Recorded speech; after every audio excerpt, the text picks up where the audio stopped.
ಹಾಗೆ ಈ aerial view ನೋಡ್ತಾ ಕೆಳಗಡೆಗೂ ಇಳಿಯೋದಂತೂ ಸಾಹಸನೇ ಗುರು. ಅಪ್ಪಿ ನೀವು ಇಳ್ಕೊಳ್ಳಿಲ್ಲ ಅಂತಂದರೆ ಬಿದ್ರಿ, ಕೈಕಾಲು ಮುರ್ಕೊಂಡ್ರಿ, ಮೋಟೋ ವರ್ಸ್ ಹೋಗ್ಬಿಟ್ಟು ಮೋಟೋ ರಿವರ್ಸ್ ಆಗಿಬಿಡುತ್ತೆ. ಸೊ ಬಿ ಕೇರ್ಫುಲ್ ಇಲ್ಲಿ ಇಳಿಬೇಕಂತಂದರೆ. ಅಫ್ಕೋರ್ಸ್ ವಿಡಿಯೋ ನೋಡೋರು ನೀವು ಇಳಿಯೋದಿಲ್ಲ, ಇಲ್ಲಿಗೆ ಬಂದವ್ರಿಗೆ.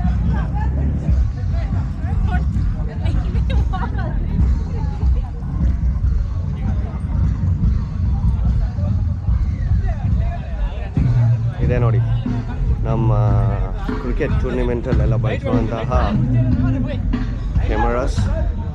ತುಂಬ ಝೂಮ್ ಇರುತ್ತೆ ಫೋಕಸ್ ಮಾಡಲಿಕ್ಕೆ. ಕ್ಯಾನಾನ್ ಅಂತೆ ಝೂಮ್ ಫೋಕಸ್. ಸೊ